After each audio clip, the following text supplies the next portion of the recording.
Hey everybody, welcome back to the Eric Mueller Show. Today I have a phenomenal interview guest lined up for you. Dr. Ruth Gotian is coming on the show to talk about the secrets of success. Now, she really epitomizes what I aim to do with this podcast, which is explore what makes any successful person's inner clock tick. Ruth has researched extreme high achievers, including Nobel Prize laureates, astronauts, Olympic and NBA champions. Hey, she's even interviewed Dr. Anthony Fauci. And she is so passionate about sharing these secrets with everyone. She wants everyone to know how to be more successful. Everyone has high potential that they can achieve. In this interview, we talk about the habits that successful people emulate. She talks about four major things. So listen for that.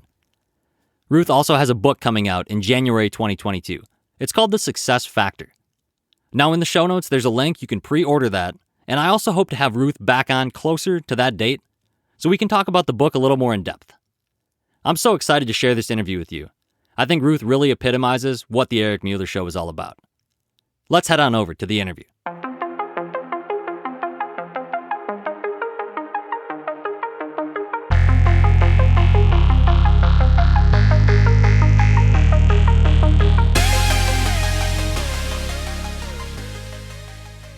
All right, welcome back to the Eric Mueller Show, podcast where we explore what makes any successful person's inner clock tick.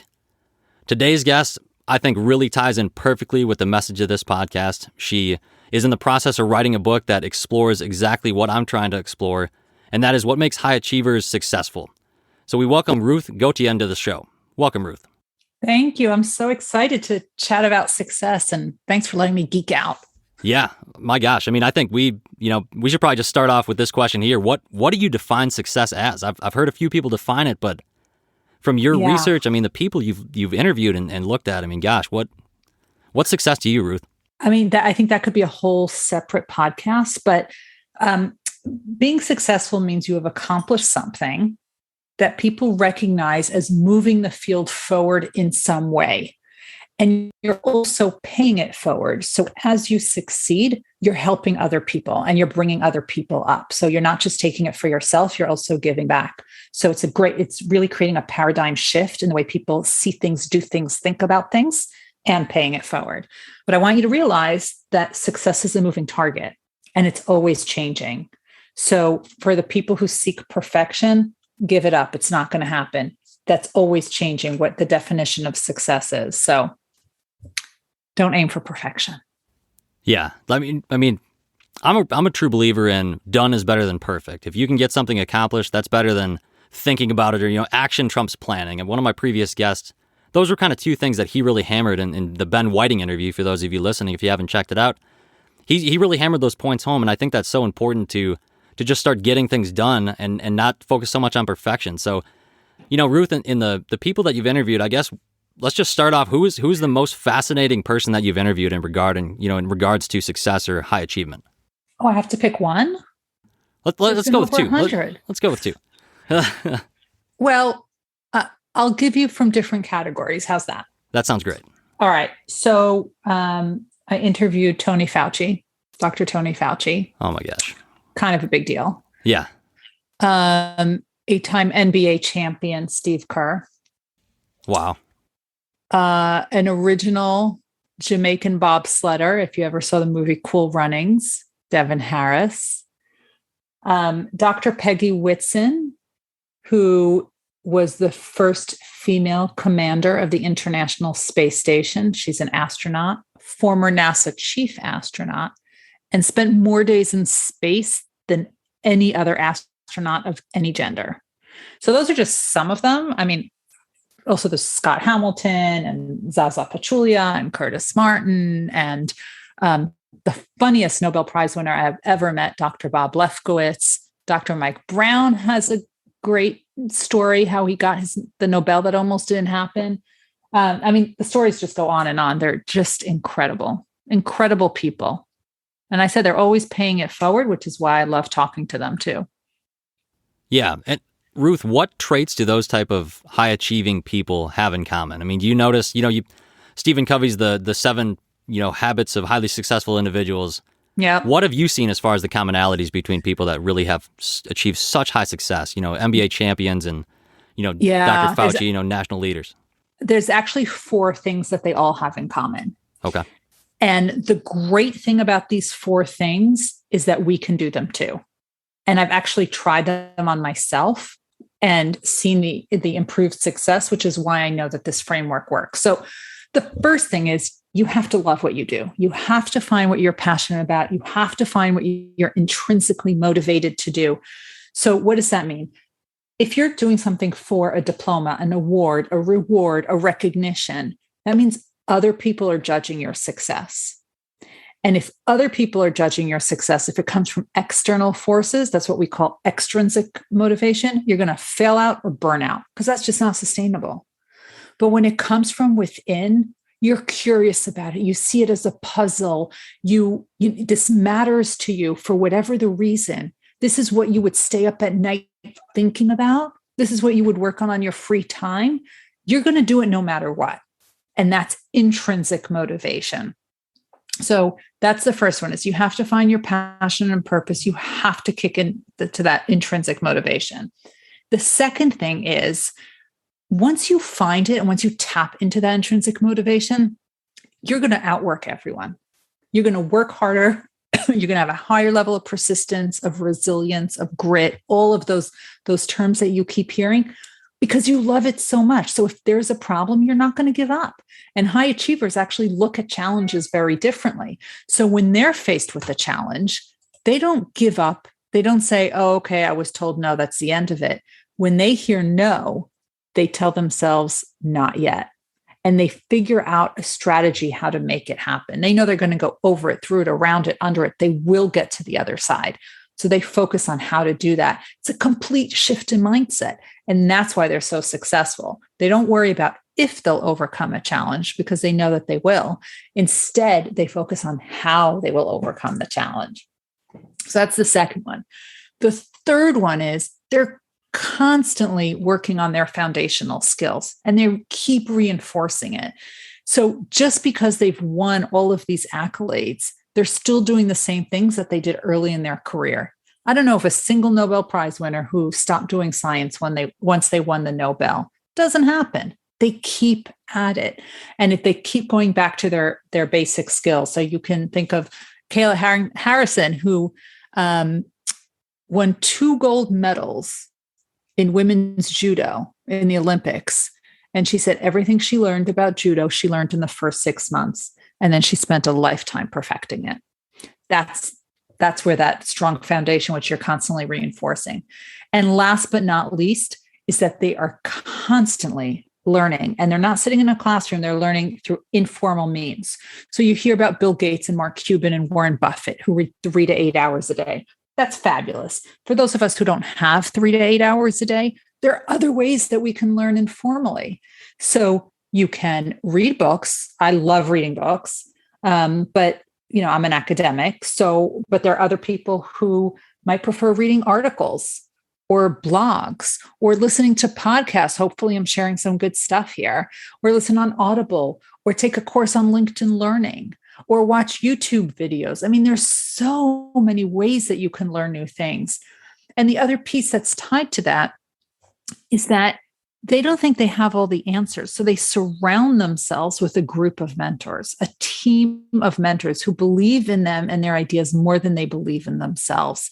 And that's what really helps propel them forward. So it's the intrinsic motivation. It's that work ethic, the strong work ethic. It's the foundation, which is constantly being reinforced, and a continuous learning through informal means. That's fabulous. I like to think of it as, if you could get paid to do anything in the world that you want to do, what would that be? As far as finding that passion, what is it that you're passionate about?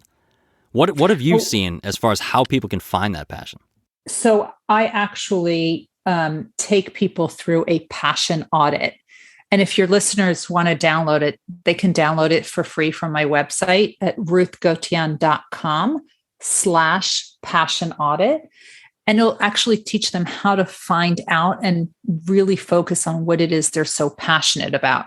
Because you differentiate between what you're good at and what you love doing. Just because you're good at something doesn't mean you love doing it.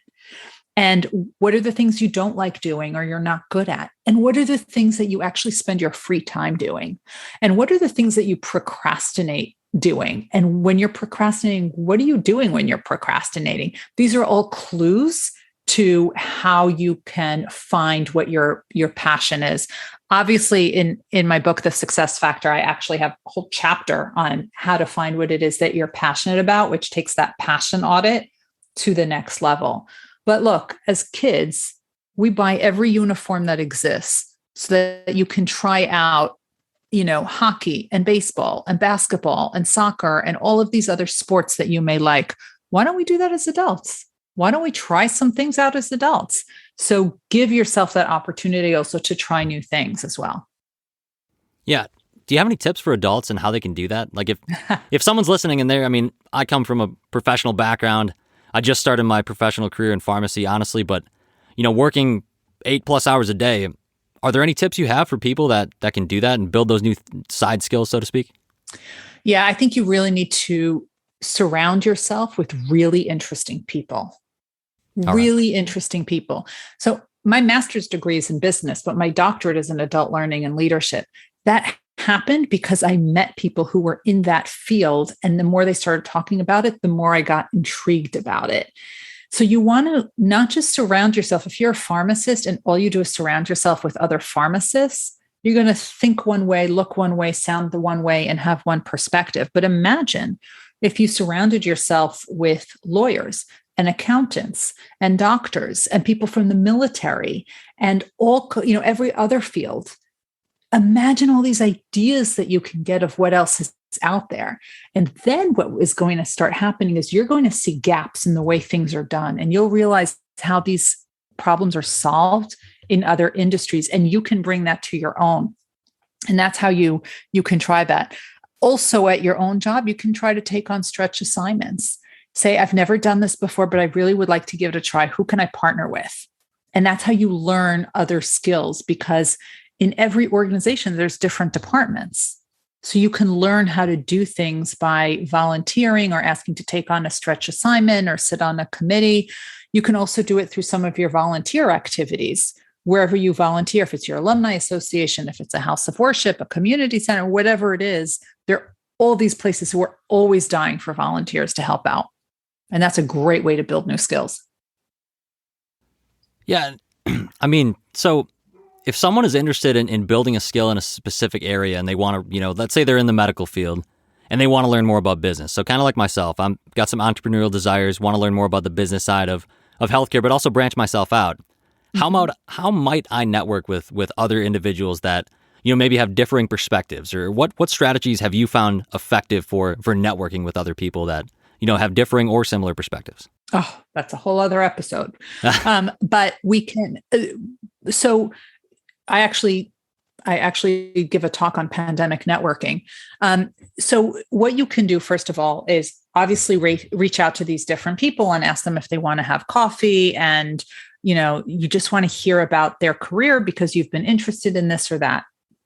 There's also some organizations actually let you take some professional development classes. So you can try that. There's also a lot, your organization might have free access, or not free access, free to you. It's a corporate access to things like LinkedIn Learning or Skillsoft, where you can learn some of these things. There's also webinars that are available on every conceivable topic. So you can just sign up for them, and they're usually free, especially during the pandemic, that you can really just you can find out if you go on social media, go on LinkedIn, you will find out about all these webinars. You start watching them and you'll hear about different people and different ideas and different processes and different ways of doing things. And of course, you can remember we talked about all those ways of informal learning, the books, the articles, the talking to people, the YouTube videos. That always works. When you have the webinars, when you have a keynote speaker, maybe you want to be the one who brings a keynote speaker to your organization. If you do that and you volunteer to be on that planning committee, you can have direct access to that speaker. You don't have to wait for that long line after the speaker comes. When I come give talks at an organization, I usually have a point of contact and we're chatting nonstop. about the different things that are needed. And I get to know that person gets to know me. We continue the conversation after the talk. So there's all these creative ways that it can be done if you just stop limiting your thoughts in your head about why you can't do it. Because why not you? Why not you trying it out? Yeah, and that gets me thinking about mental tenacity and just that mental toughness aspect that really any successful person has to have. I come from a running background, distance runner, still train, run half marathons, and hope to run a full marathon soon. There's a lot of persistence that goes into that. You're putting in work day in and day out that no one is seeing, and then you go on race day and everybody sees that, but they don't see all the work that comes on the back end. That's what success is all about. Yeah. When I reached out to these people, I said, I really don't want to hear about what I can Google about you. Yeah. I want to know about what it took to get there. And that was what the conversation was about. Yeah. And Ruth, let's talk a little bit about what got you to where you are. So you're a chief learning officer and assistant professor of education and anesthesiology right now. Yeah. And you're writing a book. It's due to come out in January. Hopefully we'll be able to bring you back on the show here and promote that. But how did you get to where you are? Was this always your plan, or have you had, Nope. turns in you? Okay. Nope. I started out in business and finance and worked in banking. I ran an MD PhD program for over 20 years and was surrounded by high achievers. And everyone was always talking about the people who are leaving and the retention issues and what we call the leaky pipeline. And I was more interested in the other side of those who were doing such great work that it was more than making up for the people who were leaving. And I wanted to create more of those people. So at the age of 43, while working full-time and raising my family and having elder care responsibilities for my parents, I decided, hey, let's go back to school. And I did, while still doing all of that other stuff. And I got my doctorate and I loved it. I loved it because the bachelor's and master's, I felt that's what I had to do. This doctorate was my decision. I wanted to do it and nothing was going to stop me. And I really got to dive deep into the ideas of success and how to do this. And it just unleashed this passion I didn't even know that I was holding inside. And it started with physician scientists, and then it's grown over the years to include the astronauts and Olympic champions and CEOs and NBA champions. And then a publisher reached out to me and said, do you have an idea for a book? And we talked about some things and they said, all right, this is what you're writing about. And I said, okay. And I spent COVID writing the book, The Success Factor, and including the stories of all of these incredible people. And as you know, I talked about the framework with these four pillars and shared the stories of people who you know, but also some people you've never heard of before, who I think are so great. And yeah, the book, The Success Factor, launches in January, and it's on pre-sale now at Amazon and Walmart and Barnes & Noble, wherever you buy your books. So I'm so excited. That's a big milestone. First book. That's huge. Well, my first book is an edited textbook. So okay. This one is for really, it's really for everybody who wants to be successful. Because I don't think anybody wakes up saying, I think I want to be average today. Yeah. I really think people want to be successful, but don't quite know how to do it and what's the first step. So I walk them through the framework, and then I give them not just one application option, because I said my background's in adult learning and I know adults need options. So you have a buffet you can choose from of what might be interesting for you. So you can decide, I'm going to do this. And when I have a transition, this isn't working for me, I needed to try something else. So there are options there. That's why I say that this is a book you can leave on your nightstand and just pick up any chapter as you need it for reinforcement or to get another idea or another plan. You just pick up that chapter and you can read it at any time and get more ideas. That's super exciting, Ruth. I look forward to reading that. I look forward for, that release for you to help you get that word out about that, because I think it's so important that, people, especially those that are in adulthood and maybe they've been in a specific career for X amount of years, to just know that you have the ability to pivot. So I think, specifically in pharmacy, I know that there's a lot of people that are experiencing burnout or have experienced burnout. The COVID-19 pandemic has really stressed the healthcare system as a whole. Yeah. I'm sure you've seen that firsthand as well. But I guess, how do you motivate an adult to know that they can have the confidence to take that pivot? Everyone has this. It's really tapping into their why. Like, why do you want to do this? Why did you get into the field in the first place? And some of the things that I do in that passion audit that I described is I'm not interested in the job that you're interested in. And I also take people through a goal audit. I don't really care about what job you want in 10 years, because if we learned anything from the pandemic is that can just go out the window in a minute. But what we can do is, how do you like to work? Do you like to work by yourself, or do you like to work with people? Do you like background noise, or do you like to work in isolation? Do you like to do big projects, or do you like to drill down into something, right? Are you the big strategic thinker, or are you the, get into the fine details?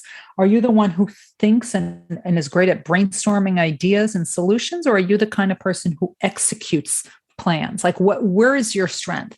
And that's really what I work on with people, and how we figure out where is their passion, and then how you fill that out, and by getting a goal, and how do you make milestones to hit that goal. So there's a whole plan. So you're not just on your own. There's really, the book really holds your hand through that process. Sure. Yeah. If you're figuring out what the why is, and just finding out, I love that analogy of what got you into the field in the first place. It was kind of getting me thinking what got me in pharmacy in the beginning, or healthcare. And I think, I tell people from when I had students, and I shared this in the book, The Success Factors, that I pulled out their application when they applied. Okay. Why did you want to become a physician scientist? I mean, that's a question. That's an essay question. Why? Yeah. And I would pull it out as a reminder. Sure. And that helps. It really helps. Just keep it in the forefront of your mind. I think, that's right. Keep in mind where you're going, the small steps that take to get there. I mean, that's one thing, grinding through the daily, schoolwork to become a physician, or, get any doctorate, or really any educational, achievement as a whole. I mean, it takes a lot of grinding, and people aren't seeing that work, but it really, to bring it all back to the focus of your book, success, the focus of this podcast, the backbone of the show is to really explore what makes successful people driven, what makes their inner clocks keep ticking. So the why, I believe, is probably that component. Yes. And I want to ask you, Ruth, what is your why? What is your single driving force that keeps your inner clock ticking?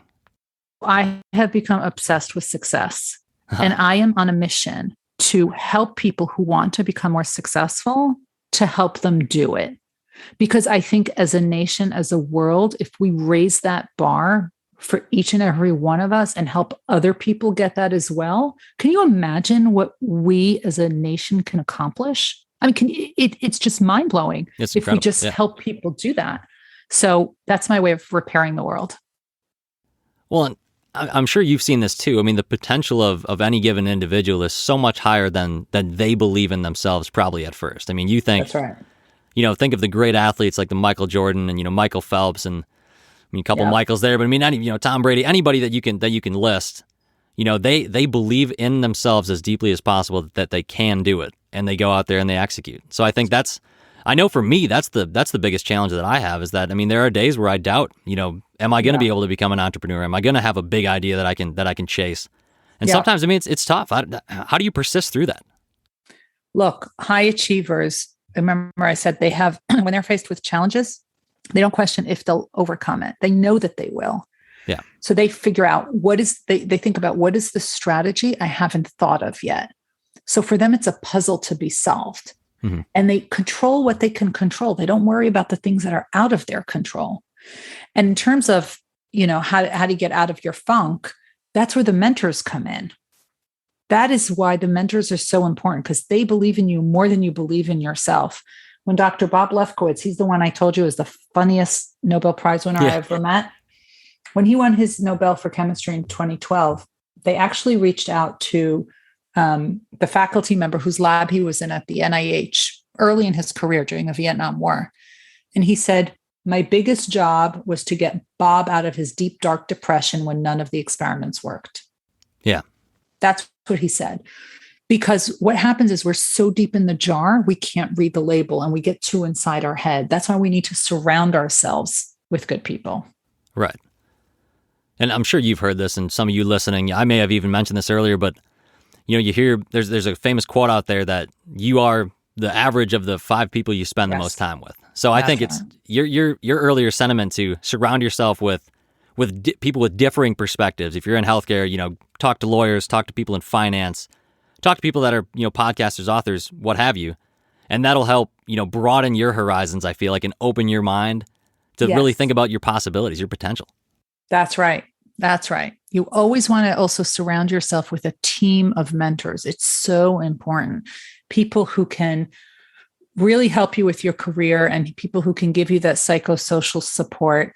And there's actually, I write for Forbes and I write quite a bit about mentoring, about how to approach a mentor and who should be in your mentoring team. And when do you need a mentor? And when do you need a coach? And when do you need a sponsor? And when do you need a role model? So if anyone's interested, because I could talk about that for hours. If you just go to Forbes and Ruth Gotian, you can find a lot of the articles on that. That'll really hopefully provide some helpful tips. Or they're also on my website also. Yeah. Yeah. And anybody listening, we'll tag these in the show notes here. So you'll be able to access Ruth's website. I'll tag the links to pre-sale for her book and what have you. And Ruth, I mean, we're talking about mentorship here. You've mentioned that several times here. I really want to tease out, how does someone find a mentor? Or how do you build that mentor team? Sure, you can network and reach out to people, but how do you know when you found a mentor that really is like going to work for you? I mean, how do you know that it is right? So first of all, you never ask them to be your mentor. Okay. Right. As counterintuitive as it sounds, you never ask them to be your mentor, because if you ask them to be your mentor, you're asking them to take on another responsibility, and nobody has time for that. And it never works out, and you'll be disappointed. So you really need to surround yourself with interesting people, and you see who you click with, you see who you connect with, and it happens organically. And when that happens, you just know that it's right. You don't need that label of mentor and mentee. Later on, after they've become great mentors and you feel that they've added value to your life, you can say, oh, this is Ruth Gotian, she's my mentor. But that's not a title I would give myself. That's something that a mentee would give after I have added some value. So that's one of the ways. And I talk a lot about mentoring teams, because you should have different levels of people who are senior to you at your level and junior to you. And how do you find those people? And that's, again, if your listeners want to listen, they could just go on my website for that. It's ruthgotian.com/mentoring team.